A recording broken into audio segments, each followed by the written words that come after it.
बिस्मिल्लाहिर्रहमानिर्रहीम। कैसे हैं भैया आप लोग? रटना नहीं समझना है। सिंटेक्स book board matric Pakistan study chapter number 2 making of Pakistan, इसका पार्ट 8 हम करने जा रहे हैं। और रिवाइवलिस्ट मूवमेंट का पार्ट 2, इसके अंदर जो है हम क्या करेंगे, पीडीएफ खोल लीजिए इस बुक का, या फिर ये बुक खोल लीजिए, ये बेहद ज़रूरी है आपके लिए। पेज नंबर 15 पे दूसरी revivalist movement of Syed Ahmad Shaheed Barelvi, और पेज नंबर 16 पे फ़राइज़ी मूवमेंट। ये दो मूवमेंट जो है इंशाअल्लाह हम इस पार्ट 8 में कवर करेंगे। अपना कॉपी पेन से ले लीजिए, लेक्चर को नोट करना और मुस्कुराते रहना है। जिन बच्चों ने पिछली वीडियोस नहीं देखी हैं वो लाजमी देख लीजिए, वरना आपको मज़ा नहीं आएगा।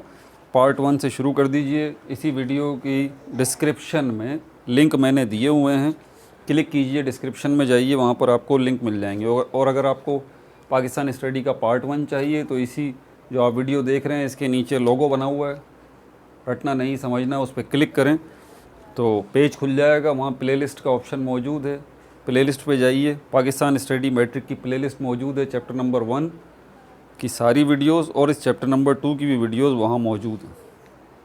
ठीक है भाई, तो शुरू करते हैं। बात वहीं से शुरू होती है कि प्रॉब्लम क्या है इसकी, आप पढ़ के क्यों नहीं समझ पा रहे, मैं क्यों समझ पा रहा हूँ। आसान सी बात है, वर्ड्स मीनिंग। आपको अल्फाज मायने नहीं आते। अगर आपको अल्फाज मायने आते हैं तो आपके लिए कोई मसला नहीं है।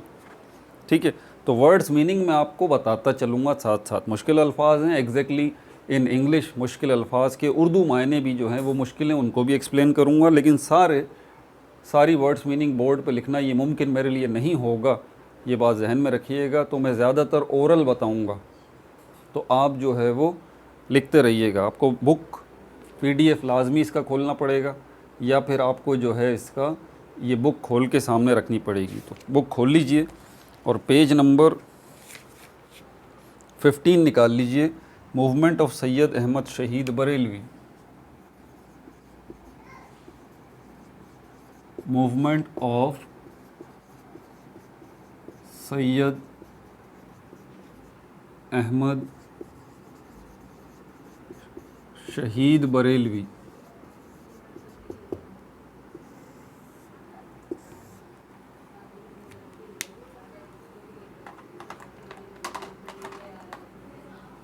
ठीक है भाई, शाह वलीउल्लाह की मूवमेंट को हमने देख लिया। सैयद अहमद शहीद, अब मैं साथ साथ पढ़ रहा हूँ, आपको जो है उसी वक्त अल्फाजों को अंडरलाइन कर लेना है और इनके मायने जो है वो अलग से रजिस्टर पर नोट कर लें या यहीं बुक पर ही नोट कर लें, आपकी मर्ज़ी है। Syed Ahmad Shaheed is well known.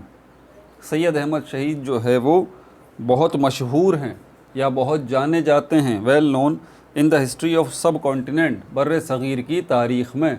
सब कॉन्टिनेंट मतलब बर्र सग़ीर।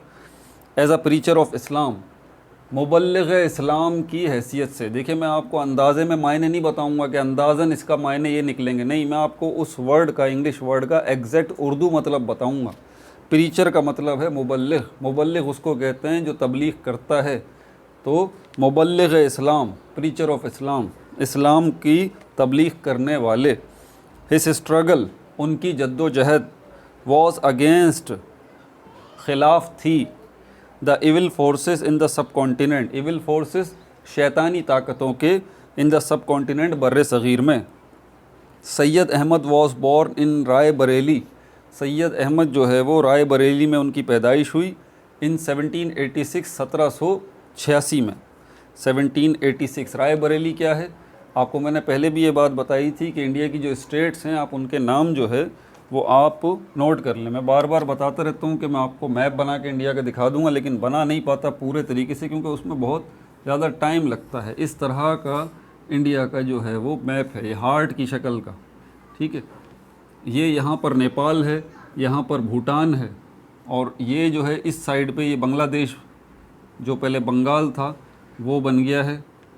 यहाँ क्या है, यहाँ क्या है, नीचे क्या है इंडिया के, इंडियन ओशन है, ये बात मैंने बताई थी। ये नेपाल के साथ ये जो टुकड़ा लगता है ना, ये वाला, ये यूपी या उत्तर प्रदेश कहलाता है। इंडिया की एक रियासत है, आपको पता है। ये नॉर्थ है, ये साउथ है, ये ईस्ट है, और ये वेस्ट है, नॉर्थ साउथ ईस्ट वेस्ट। यहाँ पर यूपी में, यूपी का एक शहर है ये जिसको रायबरेली कहा जाता है, 1786 में वहाँ इनकी पैदाइश हुई थी। ही रिसीव्ड, उन्होंने हासिल की, आ नॉमिनल एजुकेशन, नॉमिनल का मतलब होता है बराए नाम तालीम, इन द बिगनिंग, शुरू में, बिकॉज, क्योंकि, he was much inclined towards military training, he was much inclined, उनका रुझान था, इंक्लाइंड मतलब उनका रुझान था, उनकी दिलचस्पी थी, किसकी तरफ, towards military training, military training की तरफ उनका ज़्यादा रुझान था, यानी कि मिलिट्री ट्रेनिंग की तरफ उनका ज़्यादा इंटरेस्ट था। पढ़ाई लिखाई उन्होंने जो हासिल की इब्तिदा में वो नॉमिनल यानी बराए नाम ही हासिल की थी।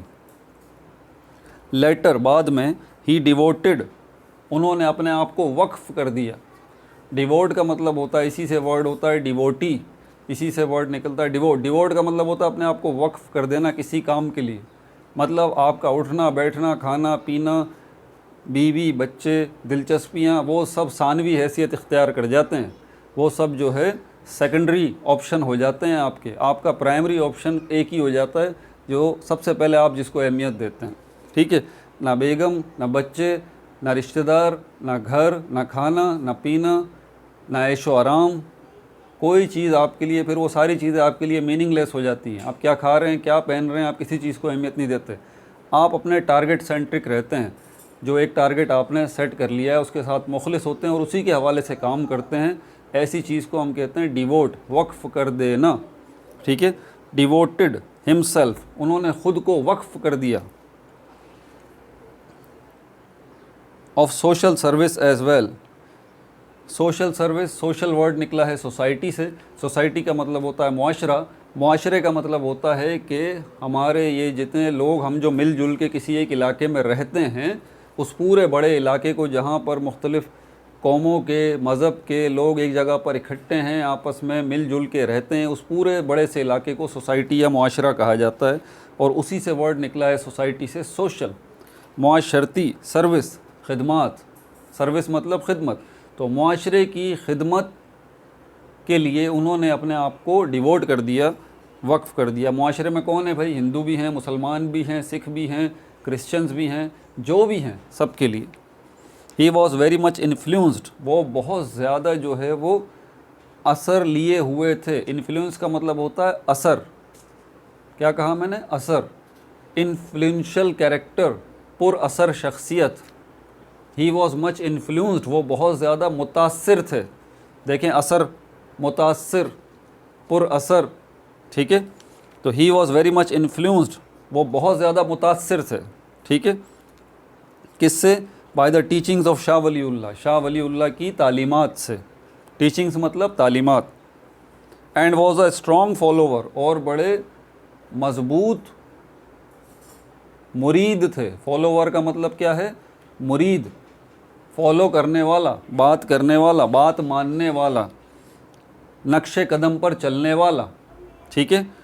Was a strong follower of his son, Shah Waliullah के जो बेटे थे शाह अब्दुल अज़ीज़, उनके बहुत ज़्यादा वो स्ट्रॉन्ग फॉलोवर थे, वो उनके मुरीद थे। कौन, ये सैयद अहमद शहीद बरेलवी, उनके नक्शे कदम पे चलते थे। और डेफिनेटली शाह अब्दुल अज़ीज़ जो हैं वो किसके नक्शे कदम पे चलते थे, शाह वलीउल्लाह के नक्शे कदम पे। और शाह वलीउल्लाह किसके नक्शे कदम पे चलते थे, डेफिनेटली ये जितने रूहानी लोग हैं, अल्लाह ताला की इबादत करने वाले, अल्लाह के पैगाम को आम करने वाले, ये हुज़ूर पाक सल्लल्लाहु अलैहि वसल्लम की सुन्नतों पर अमल करने वाले लोग हैं कि आप सल्लल्लाहु अलैहि वसल्लम ने ज़िंदगी कैसे गुजारी, कैसे मामलात किए, उन्हीं की कॉपी करने वाले लोग होते हैं ये। तो शाह वलीउल्लाह ने ये किया, उसके बाद आपके बेटे ने ये किया, और इसको देख के किन्होंने, ये जो हमारे सैयद अहमद शहीद बरेलवी हैं, इन्होंने भी यही किया। फ्रॉम होम, होम का मतलब होता है जिनसे या जिससे। फ्रॉम होम, जिससे या जिनसे। ही एक्वायर्ड, उन्होंने हासिल किया। रिलीजियस नॉलेज, रिलीजियस नॉलेज मतलब मजहबी इल्म। सैयद अहमद शहीद वॉज मच कंसर्न्ड, कंसर्न का मतलब होता है ताल्लुक़ या मुताल्लिक़। सैयद अहमद शहीद जो है बहुत ज़्यादा मुताल्लिक़ थे, कंसर्न थे, उनका रिश्ता था किससे? About the downfall of the Muslim, मुसलमानों के जवाल से। डाउनफॉल मतलब जवाल। सब बर सग़ीर में मुसलमानों की हालत बहुत ख़राब हुई थी ना, पस्ती का शिकार थे, जवाल का शिकार थे। ही एंड हिज कॉम्पेनियंस, कॉम्पेनियंस मतलब साथियों को कहते हैं। He and his companions dreamed of the establishment of an Islamic state, वो और उनके साथी ड्रीम्ड ऑफ, ख्वाब देखा करते थे, ऑफ द इस्टेब्लिशमेंट, इस्टेब्लिशमेंट का मतलब होता है क़याम, ऑफ एन इस्लामिक स्टेट, एक इस्लामी रियासत के क़याम का ख्वाब देखा करते थे, इन द सब कॉन्टिनेंट, बर्र सग़ीर में। ही स्टार्टेड, उन्होंने शुरू की, आ स्ट्रॉन्ग मूवमेंट, एक मजबूत तहरीक, मूवमेंट का मतलब है तहरीक, अगेंस्ट पॉलीथिज़म, शिर्क के ख़िलाफ़। पॉलीथिज़म मतलब शिर्क, शिर्क का मतलब होता है एक से ज़्यादा खुदाओं को मानने वाला। पॉलीथिस्ट उस शख्स को कहा जाता है जो एक से ज़्यादा खुदाओं को मानने वाला होता है, ठीक है। जैसे कि हिंदुस्तान में हिंदू हैं, एक से ज़्यादा खुदा हैं उनके, ठीक है। और मोनोथिस्ट किसको कहा जाता है? जो तौहीद का कायल होता है, वहदानियत का कायल होता है, एक खुदा को मानने वाला होता है, उसको मोनोथिस्ट कहते हैं। तो आप जो थे वो किसके ख़िलाफ़ थे? आपकी तहरीक जो थी वो किसके ख़िलाफ़ थी? शिर्क के ख़िलाफ़ थी, पॉलीथिज़म के ख़िलाफ़। एंड एम्फेसाइज्ड, एम्फेसाइज का मतलब होता है ज़ोर देना। एंड एम्फेसाइज्ड, और ज़ोर दिया, अपॉन द वननेस ऑफ अल्लाह। आगे लिखा हुआ देखें तौहीद, तौहीद वर्ड निकला है वाहिद से, वाहिद मतलब अकेला, एक।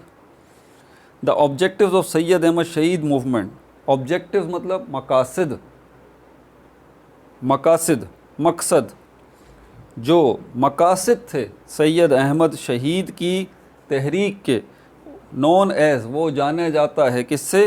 तहरीक मुजाहिदीन। इनके जो है वो सैयद अहमद शहीद के जो ऑब्जेक्टिव्स थे इस तहरीक के, और इसी तहरीक को जो है वो आगे एक नाम दिया है उन्होंने, क्या?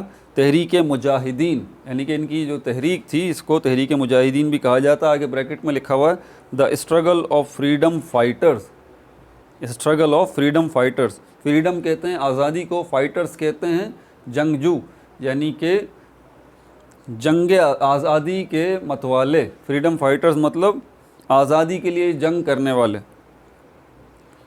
और ऑब्जेक्टिव्स क्या थे सैयद अहमद शहीद की इस तहरीक के, जिसको तहरीक मुजाहिदीन कहते हैं? इसके ऑब्जेक्टिव्स क्या थे, इसके मकासद क्या थे?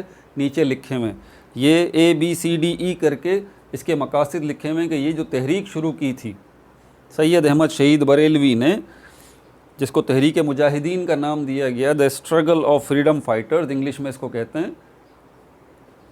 इसके मकासद क्या थे? पहला मकसद था टू प्रीच वननेस ऑफ अल्लाह, तबलीग करना इस चीज़ की कि अल्लाह एक है, तौहीद।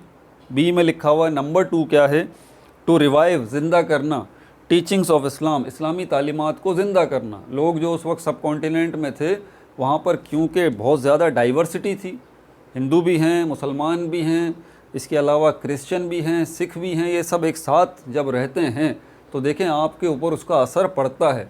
आप अपनी इनफरादी शनाख्त यानी कि सेपरेट आइडेंटिटी, इंडिविजुअल आइडेंटिटी, उसको कायम रखना आपके लिए बड़ा मुश्किल हो जाता है। आप कुछ भी कर लें आपके ऊपर माहौल का असर पड़ेगा ही पड़ेगा। एक बात तय है, ये बात ज़हन नशीन कर लें आप। तो मुसलमान जो वहाँ पर रह रहे थे, मुसलमानों के रस्म व रिवाज, रहन सहन, पहनना ओढ़ना, खाना पीना, ये सारी की सारी चीज़ें एंटायरली डिफरेंट थी हिंदुओं से, सिखों से, क्रिश्चियंस से। मुसलमानों का लाइफ स्टाइल बिल्कुल अलग है, खाना पीना, उठना बैठना, रस्म व रिवाज वगैरह, ये वो सब कुछ। लेकिन मुसलमान थे कम तादाद में, हिंदू थे ज़्यादा तादाद में, सिख थे ज़्यादा तादाद में। तो मेजॉरिटी का असर पड़ता है, आप किसी जगह पर रह रहे होते हैं जब, तो असर पड़ता है। तो मुसलमानों पर भी उसका बहुत बुरा असर पड़ रहा था कि मुसलमान जो है अपने रस्म व रिवाज, अपने गेटअप, अपनी ज़बान, अपने खाना पीने का सिस्टम, अपने मज़हबी मामलात, इनसे धीरे धीरे धीरे धीरे मुसलमान दूर हो रहे थे। और दूसरे जो कस्टम्स थे, रिवायात थी, रस्म व रिवाज थे हिंदुओं के, सिखों के, क्रिश्चियंस के, और बहुत सारे मज़ाहिब थे। इंडिया बेसिकली एक सब कॉन्टिनेंट था, बर्रे सग़ीर जिसको हम कहते हैं, ठीक है। कोई मुल्क नहीं था, एक इलाका था। जहाँ पर मुख्तलिफ़ कौमों के लोग जो है वो आबाद थे, इस बात को जहन में रखिएगा। तो ये था मसला। To revive teachings of Islam, इस्लामी तालीमात को ज़िंदा करना। टू इस्टेब्लिश अ स्टेट, एक रियासत का क़याम अमल में लाना।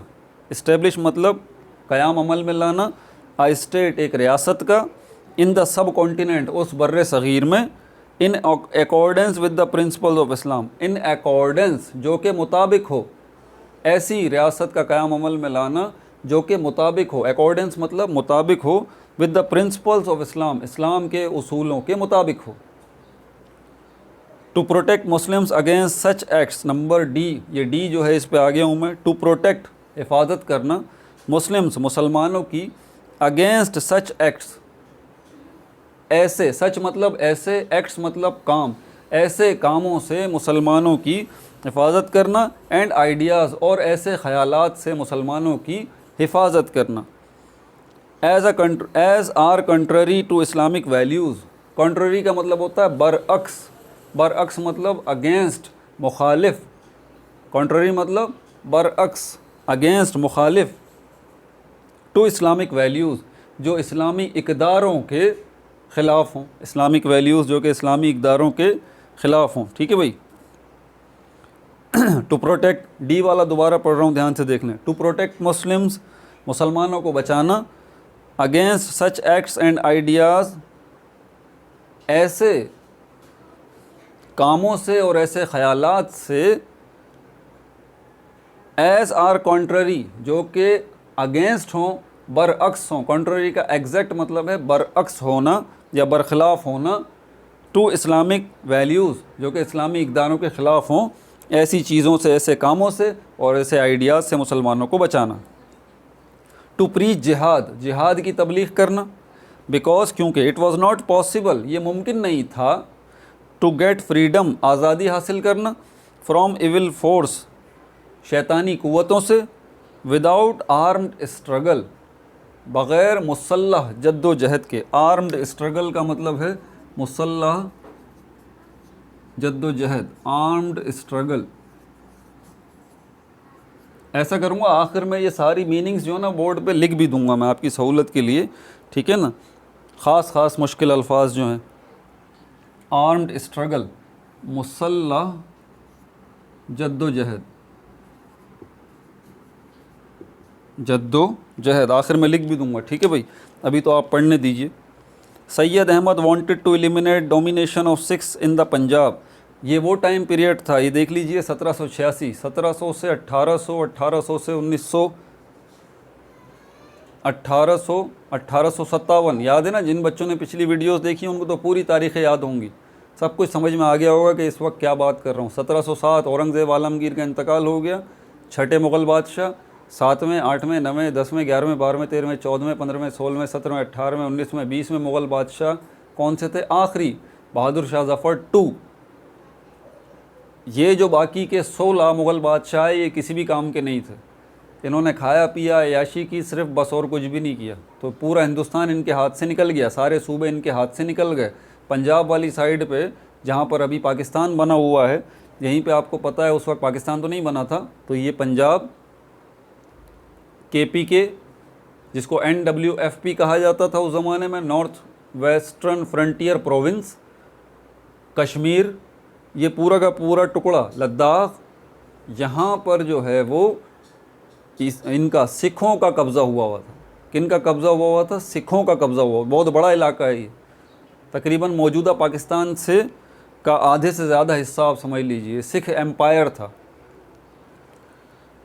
तो Syed Ahmad wanted to eliminate dominion of Sikhs in the Punjab. अगर आप देखें ना, इससे पहले वाली जो शाह वलीउल्लाह की तहरीक चली थी, आपको याद होगा मैंने हिंदुस्तान को बेसिकली 3 हिस्सों में, 4 हिस्सों में डिवाइड किया था। ये जो साइड नॉर्थ वाली साइड थी, यहाँ जट थे।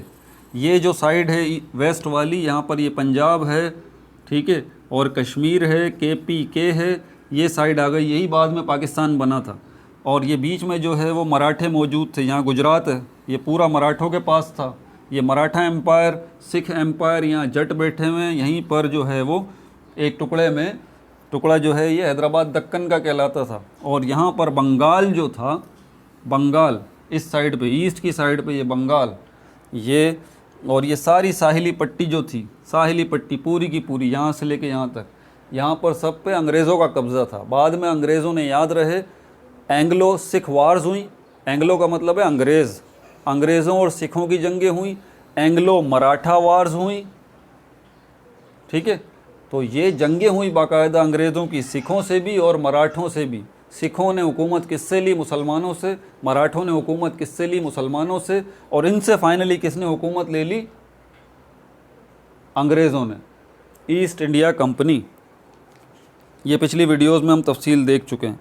तो Shah Syed Ahmad wanted to eliminate domination, गलबा। डोमिनेशन का मतलब क्या है? गलबा। एलिमिनेट का मतलब होता है निकालना।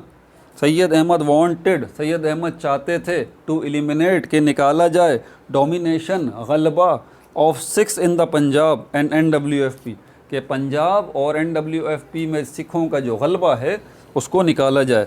एंड रिवाइव इस्लामिक वैल्यूज़, और इस्लामी इक़दारों को ज़िंदा किया जाए। इक़दार वर्ड कदर से निकला है, वैल्यूज़, इक़दारें, कदर, वो चीज़ें जिनको आप अहमियत देते हैं।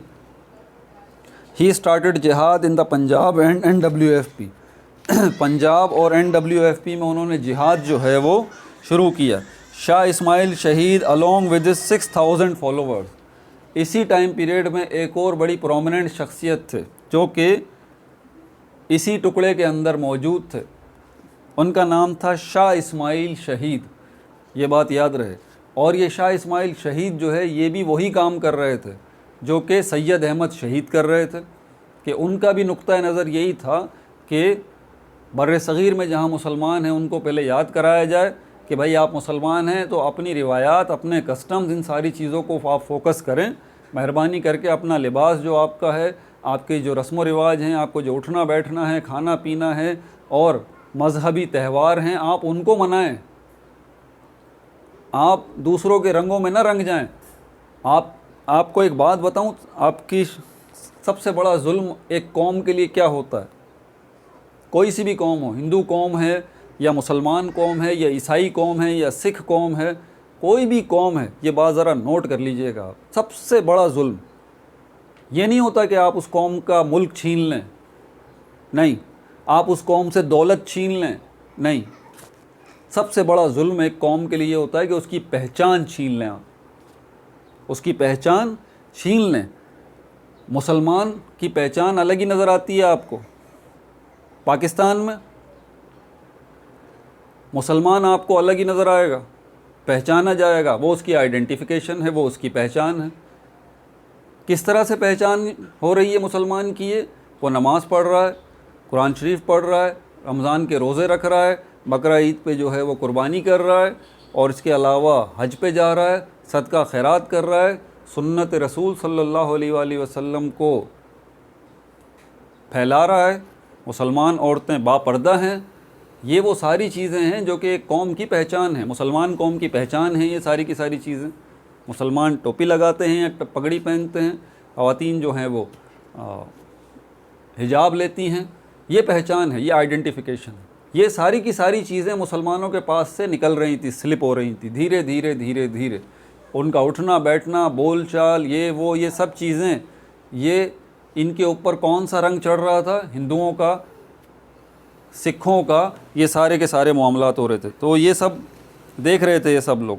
तो इनका दो ही मकसद थे। अब ये जो आ गए यहाँ पर पेज नंबर 16 पे आ जाएं, शाह इस्माइल शहीद जो है, तो ये भी इसी माइंडसेट के थे। और इनके पास, इन्होंने जो है वो सैयद अहमद शहीद को ज्वाइन किया। शाह इस्माइल शहीद अलॉन्ग विद 6000 फॉलोवर्स, अलॉन्ग मतलब साथ, अपने 6000 मुरीदों के साथ, फॉलोवर्स मतलब मुरीद जो थे उनके 6000, उनके साथ also joined Syed Ahmad in his jihad against evil forces, शैतानी ताकतों के ख़िलाफ़ जिहाद में ये शामिल हो गए अपने 6000 मुरीदों के साथ। सैयद अहमद टूवर्ड, दौरा किया, सैयद अहमद ने दौरा किया, toward different areas around the river Jamuna, river Jamuna के इर्द गिर्द के बहुत सारे इलाकों का दौरा किया। ये रिवर जमुना जो है ये तिब्बत से निकलता है, ठीक है।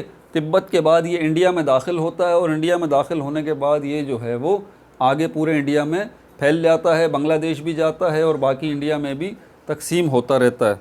कोई भी दरिया हो वो ऊंचे पहाड़ों से निकलता है, पहाड़ों पे जो बर्फ़ जमी हुई होती है, गर्मी का मौसम आता है, वो बर्फ़ पिघलती है और वो पानी नीचे आना शुरू हो जाता है और धीरे धीरे एक दरिया की शक्ल इख्तियार कर लेता है।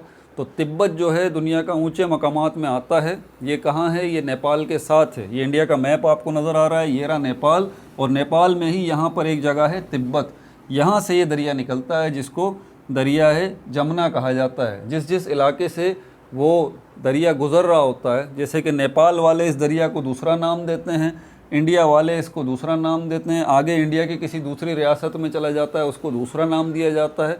तो दरिया जिस जिस शहर या इलाकों या मुल्कों में से गुज़र रहे होते हैं, मकामी लोगों ने उनके अपने अपने हिसाब से नाम दिए हुए होते हैं। जैसे हमारा दरिया सिंध है, इसके मुख्तलिफ़ नाम हैं।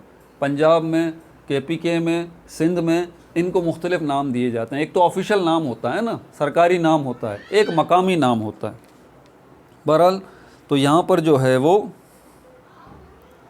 सैयद अहमद ने दौरे किए मुख्तलिफ़ इलाकों के अराउंड द रिवर जमुना के, where a number of his followers joined him. बहुत सारे वहाँ पर मुरीदों ने उनको ज्वाइन किया, उनका हिस्सा बन गए।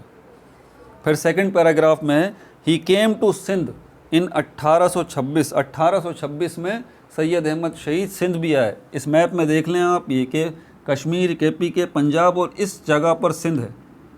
इस जगह पर आखिर में कोने में ये सिंध मौजूद है। तो यहाँ पर भी आया 1826 में। यहाँ पर एक सिलसिला चल रहा था पीर ऑफ पगारा साहब का, रूहानी सिलसिला था। अल्लाह ताला के वली गुज़रे थे इस सिलसिले के अंदर एक, ठीक है। तो उनका नाम तो उनके कुछ और होते थे, लेकिन उनके टाइटल होता था पीर ऑफ पगारा, या इन शॉर्ट पीर पगारा। तो पहले पीर पगारा गुज़रे, फिर दूसरे पीर पगारा, फिर तीसरे पीर पगारा, चौथे, पाँचवें, छठे, सातवें। तो उस वक्त के जो पीर पगारा थे ये सैयद सिबगतुल्लाह शाह थे, द दैन पीर पगारा, उस वक्त के पीर पगारा। अभी जो पीर पगारा साहब हैं सिंध में वो 8वें हैं, इस सिलसिले के 8वें पीर पगारा हैं। इससे पहले 7वें थे, उससे पहले छठे थे। समझ में आ रही है बात? तो अगर आप पीछे चलें, अभी मौजूदा जो अभी बने हैं 2012 में, ये 8वें पीर पगारा हैं। उससे पहले 7वें पीर पगारा थे, उससे पहले छठे। तो आप पीछे चले जाइए, इससे पहले वाले जो पीर पगारा साहब थे रूहानी, उनकी उम्र तकरीबन 86-87 साल उनकी उम्र थी। उनके इंतकाल के बाद उनके बेटे अभी 2012 में पीर पगारा बने हैं। तो बहरहाल ये 8वें पीर पगारा अभी करंट चल रहे हैं। ये एक रूहानी सिलसिला है। तो उस ज़माने में 1826 में, अब ले जाइए आप पीछे 200 साल पीछे चले जाइए। तो 200 साल पीछे चले जाएं तो लगभग ये चौथे या पाँचवें कोई पीर पगारा होंगे, इस हिसाब से चौथे या पाँचवें पीर पगारा होंगे उस वक्त के।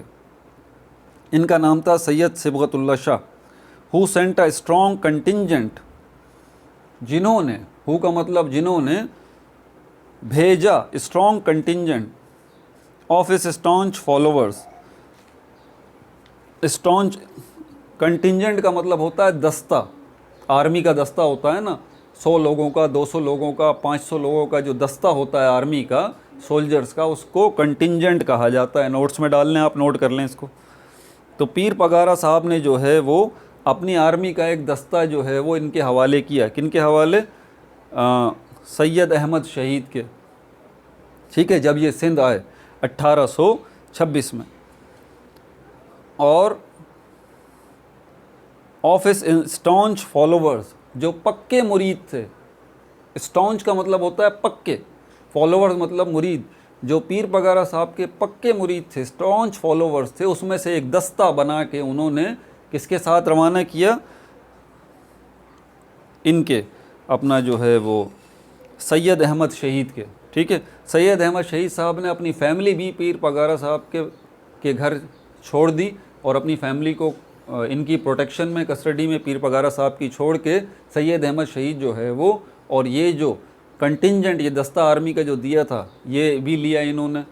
देखें, शाह इस्माइल शहीद ने भी ज्वाइन किया, 6000 फॉलोवर्स के था। इसके अलावा ये अब ये घूम रहे हैं, सैयद अहमद शहीद पूरे हिंदुस्तान में इधर उधर घूम रहे हैं और आर्मी अपनी बड़ी कर रहे हैं, क्योंकि इनका मानना यही था कि आपको आर्म्ड स्ट्रगल करनी पड़ेगी, मुसल्लह जद्दोजहद जो है वो करनी पड़ेगी, तभी आप एक रियासत बना सकते हैं। आप जो है वो अपनी एक रियासत बना सकते हैं, एक इस्लामी मुल्क बना सकते हैं। टुकड़ा कौन सा था?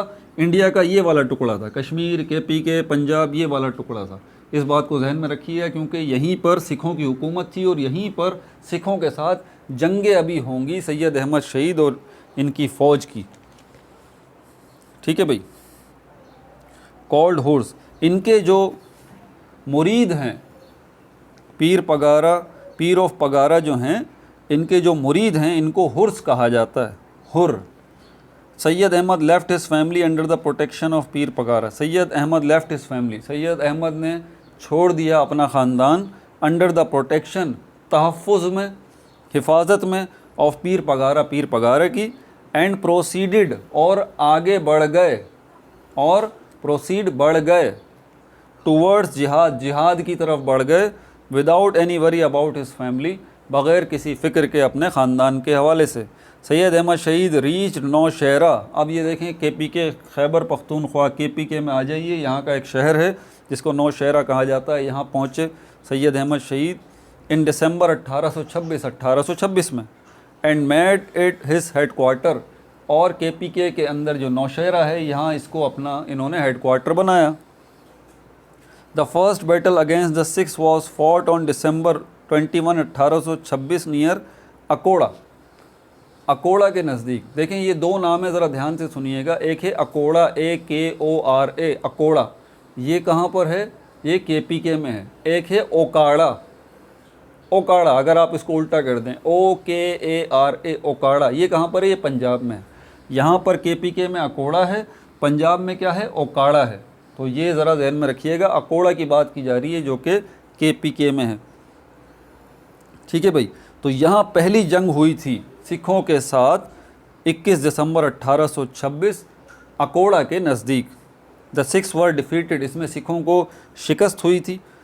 The second battle was fought at Hazro, दूसरी जंग जो हुई थी वो हज़रो के नज़दीक हुई थी। अब ये हज़रो क्या है? हज़रो जो है ये पंजाब का एक शहर है, अटक, उसके पास ये हज़रो इलाका मौजूद है। ठीक है भाई। बाकी ये अकोड़ा जो है ये नौशहरा में है जो कि KPK में है। It was also won by the Muslims, ये जंग भी मुसलमान जीत गए थे। पहली जो है वो सिखों के साथ जो जंग हुई थी वो भी जीत गए थे, दूसरी जो जंग हुई उसको भी जीत गए थे। It was also won by the Muslims. These victories inspired a number of Pathan tribes. These victories, इन फतूहात ने, फतूहात वर्ड निकला है फ़तह से, विक्ट्रीज़ वर्ड निकला है विक्ट्री से, इसका मतलब फ़तह या जीत। तो ये जो फतूहात देखी, इंस्पायर्ड, उससे मुतासिर हो गए, इंस्पायर्ड, मुतासिर हो गए, a number of Pathan tribes, जो पठान कबीले आबाद थे इस KPK के अंदर, जो पहले न्यूट्रल थे, वो किसी भी किस्म के मामले में नहीं पड़ रहे थे, हालांकि वो भी मुसलमान है भाई। याद रहे, पठान ट्राइब से मेरा मतलब ये नहीं है भाई कि सारे पठान कबीले या ऐसी बात नहीं है। ठीक है। तो इस बात का ख्याल रखिएगा जब हम कोई बात करते हैं ना, ये बात जहन में रख लें, जब हम बात करते हैं हिंदू की तो हिंदू से मतलब पूरी कौम नहीं होती, ये बात जहन में रखिएगा, कतन नहीं होती। ठीक है। उनमें वही लोग होते हैं जो कि बुरा काम कर रहे होते हैं, लेकिन कलेक्टिवली हम एक नाम ले देते हैं हिंदू। ठीक है। इसी तरह पठान ट्राइब्स की अगर बात की जा रही है, पठान कबीले जिन्होंने गद्दारी की थी सैयद अहमद शहीद के साथ, गद्दारी की थी, वो पठान कबीले से मतलब मेरा ये नहीं है कि सारे पठान, नहीं, इस बात को ज़रा ध्यान में रखिए। कभी भी आप ये बात सुनते हैं ना तो कोई बोल रहा होता है तो उसका मतलब ये नहीं होता कि पूरी की पूरी कौम को ही लपेट रहा है, नहीं, उसमें स्पेसिफ़िक वो लोग जिन्होंने ये गलत काम किए होते हैं, सिर्फ उन्हीं की बात की जा रही होती है। बहरहाल, तो जब ये फतूहात देखी पठान कबीलों ने कि पहली जंग जो है वो भी जीत गए सैयद अहमद शहीद सिखों के ख़िलाफ़, दूसरी जंग जो है वो भी जीत गए सैयद अहमद शहीद सिखों के ख़िलाफ़, तो पठान ट्राइब्स जो है वो बड़े मुतासिर हुए, पठान कबीले, और उन्होंने भी सैयद अहमद शहीद के इस जिहाद मूवमेंट को ज्वाइन कर लिया। The number of mujahideen rose to 80,000। अब जो मुजाहिदीन की तादाद हो गई वो 80,000 के नज़दीक हो गई, 80,000। Syed Ahmad was given the status of अमीरुल मोमिनीन। सैयद अहमद को जो है वो किस चीज़ का जो है वो एजाज़ दे दिया गया, किस चीज़ का जो है उनको मकाम दे दिया गया। स्टेटस का मतलब मकाम, किस चीज़ का मकाम उन्हें दे दिया गया? अमीरुल मोमिनीन का। Islamic laws were enforced, Islamic laws, इस्लामी कवानीन वर एनफोर्स्ड, उनको नाफिज कर दिया गया, in the area which was controlled by Syed Ahmad Shaheed, क्योंकि सिखों से जब जंग हुई तो सिखों के बहुत सारे इलाके मुसलमानों ने कैप्चर कर लिए। ठीक है, दूसरी जंग हुई सिखों से तो वो जो इलाके थे सिखों के वो भी मुसलमानों ने कैप्चर कर लिए, और उन इलाकों में सैयद अहमद शहीद ने किस चीज़ को नाफिज कर दिया, किस चीज़ को एनफोर्स कर दिया, इस्लामिक लॉस को, इस्लामी कवानीन को। वॉज कंट्रोल्ड बाय, और इन सब को कंट्रोल कौन कर रहा है, सैयद अहमद शहीद। जिहाद holy war movement was initially very successful, ये जो जिहाद था शुरू में, तो इनिशियली मतलब इब्तिदा में, शुरू में इनिशियली वेरी सक्सेसफुल, बहुत कामयाब रहा, बट लेकिन सून कॉन्स्पायरेसीज बिगेन अगेंस्ट सैयद अहमद, कॉन्स्पायरेसीज मतलब ये है साजिशें शुरू हो गई सैयद अहमद शहीद के। अगर आप मुसलमानों की तारीख़ उठा के देखें ना, आप यकीन करें मुसलमानों को ना हिंदुओं ने मारा है, ना सिखों ने मारा है, ना ईसाइयों ने मारा है, ना यहूदियों ने मारा है। मुसलमान को अगर मारा है ना तो मुसलमान ने ही मारा है। बदकिस्मती से जितने गद्दार मुसलमान कौम में पैदा हुए हैं ना, किसी दूसरी कौम में पैदा नहीं हुए। आप पूरी तारीख़ मुसलमानों की उठा के देख लें, ये गद्दार, वो गद्दार, ये गद्दार, वो गद्दार। सुल्तान सलाहुद्दीन अय्यूबी ने बैतुल मुक़द्दस जब फ़तह किया था 1186 में, 1187 में बैतुल मुक़द्दस जब फ़तह किया 1187 में, कब से शुरू हुए थे, 1099 98 में 99 में बैतुल मुक़द्दस निकल गया था, फ़लस्तीन मुसलमानों के हाथ से निकल गया था। जो हज़रत उमर फ़ारूक के दौर में फ़तह हुआ था वो निकल गया था। सुल्तान सलाहुद्दीन अय्यूबी को पूरी ज़िंदगी लग गई बैतुल मुक़द्दस को फ़तह करते करते दोबारा से। आपको पता है इतना टाइम क्यों लगा? गद्दारों की वजह से। उनका कॉल था, मैंने पढ़ा है, वो हिस्ट्री पढ़ी है मैंने, तो उसके अंदर वो बार बार ये बात बोलते हैं कि मुझे अगर ये मेरे गद्दार मुसलमान भाई थोड़ा सा मौका दे देना तो मैं जाके जो है वो अभी जाके फ़लस्तीन को आज़ाद करा लूँ, लेकिन मेरी राह में रुकावट सबसे बड़ी मेरे गद्दार मुसलमान भाई हैं कि मैं इन्हीं ने मुझे थका दिया है कि मैं जो है वो सलेबियों के ख़िलाफ़ आगे बढ़ नहीं पा रहा। ये बड़ी तल्ख़ हकीकत है हम लोगों की जो है ना। तो एग्जैक्टली यहाँ पर भी यही हुआ। ठीक है, आप देख लें टीपू सुल्तान की जंग के अंदर नवाब सिराजुद्दौला जंग प्लासी को देख लें, जंग बक्सर को देख लें आप, या फिर मैसूर वार्स देख लें। टीपू सुल्तान ने पहली मैसूर वार जो अंग्रेज़ों के ख़िलाफ़ लड़ी वो जीती, दूसरी जीती, तीसरी जीती, चौथी में वही गद्दार हार गए। तो भरी पड़ी ये दास्तान, क्या क्या बताऊँ आपको। तो यहाँ पर भी यही मामला अब होने जा रहा है कि यहाँ पर कुछ पठान कबीले, कहाँ पर थे हम, सोन कॉन्स्पायरेसीज यहाँ पे थे, साजिशें जो है वो उठना शुरू हो गई। बिगेन अगेंस्ट सैयद अहमद के ख़िलाफ़। फ्यू ट्राइबल लीडर्स, कुछ कबायली सरदार, इवन ट्राइड टू इम्प्रिजन, ये भी कोशिश की कि उनको इम्प्रिजन, कैद कर दिया जाए सैयद अहमद शहीद को, एंड किल हिम, और उनको कत्ल कर दिया जाए। सिमिलरली इसके साथ साथ Maharaja Ranjit Singh bribed Sardar Yar Mohammad and his brother Sultan Mohammad Khan to plot against the khilafat of Syed Ahmad Shaheed. Bribed मतलब उस वक्त जो सिख एम्पायर था ना, उसका जो महाराजा था वो महाराजा रंजीत सिंह है। उसकी भी पूरी तारीख़ है भाई, बहुत बड़ी। तो महाराजा रंजीत सिंह ने रिश्वत दी, ठीक है, रिश्वत दे के, पैसे दे के ख़रीद लिया इन सरदारों में से दो सरदारों को, जिनके नाम भी यहाँ पर लिखे हैं। दोनों भाई थे, सरदार यार मोहम्मद एक ये, और दूसरे जो है वो सुल्तान मोहम्मद ख़ान। टू प्लॉट, कि वो साजिश करें against the khilafat of Syed Ahmad शहीद की खिलाफत के ख़िलाफ़। द डिसलॉयल्टी, गद्दारी या बेवफाई हम इसको कहेंगे, the disloyalty of the sardars disheartened him. ये जो बेवफाई की है सरदारों ने, क्या किया इससे, सरदार्स डिसहार्टेंड हिम, उनका दिल तोड़ दिया। He made Balakot as his new headquarter, पहले जो है उन्होंने अपना हेडक्वार्टर जो है वो नौशहरा में बनाया था, अब इन्होंने अपना जो है वो हेडक्वार्टर बालाकोट में बनाया। बालाकोट केपीके का ही एक और दूसरा डिवीज़न शहर है, बालाकोट शहर है केपीके का ही एक दूसरा शहर, और ये किस डिवीज़न में आता है, मानसहरा डिवीज़न में आता है। ठीक है, तो बालाकोट में इन्होंने अपना न्यू हेडक्वार्टर बनाया। He started his struggle from Muzaffarabad, और इन्होंने अपनी जद्दोजहद का जो आगाज़ किया वो कहाँ से किया? मुजफ्फराबाद से। हेडक्वार्टर यहाँ बनाया बालाकोट में, और मुजफ्फराबाद कश्मीर का जो कैपिटल है मुजफ्फराबाद, मुजफ्फराबाद कश्मीर का शहर है और मौजूदा कैपिटल है मुजफ्फराबाद, जहाँ से इन्होंने अपनी जद्दोजहद का आगाज़ किया। Here a tough fight started between the mujahideen and the Sikhs, यहाँ पर एक सख्त जो है वो लड़ाई शुरू हो गई बालाकोट में, मुजफ्फराबाद के इन इलाकों में सिखों और मुजाहिदीन के दरमियान। मुस्लिम्स फॉट विद हीरोइज़म, मुसलमान जो है बड़े बेजिगरी से लड़े। But Syed Ahmad and his right hand companions were martyred on 6 May 1831, लेकिन 6 मई 1831 को सैयद अहमद और उनके जो जाबाज थे, उनके जो साथी थे, कंपेनियंस थे, वो शहीद हो गए। Out of thousands of Mujahideen, हज़ारों मुजाहिदीन में से ओनली 300 मुजाहिदीन सर्वाइव, सिर्फ 300 मुजाहिदीन बच सके, सर्वाइव्ड, बच सके।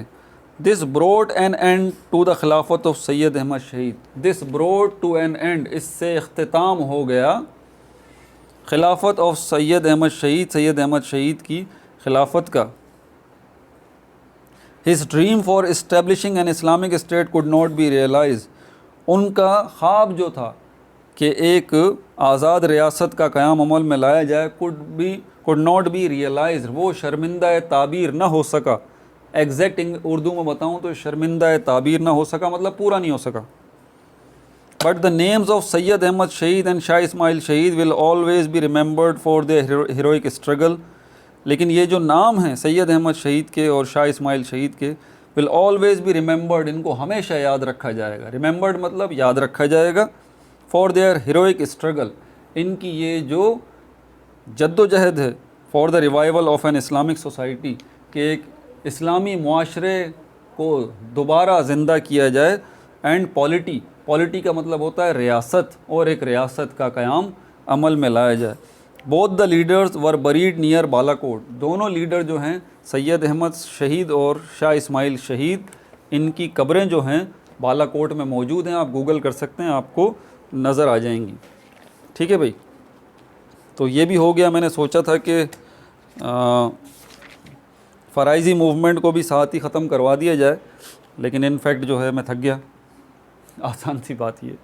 तो ये पार्ट 8 हो गया। पार्ट 9 के अंदर हम इसको देखेंगे। अपना बहुत ज़्यादा ख्याल रखिएगा। और like, no, subscribe, only share.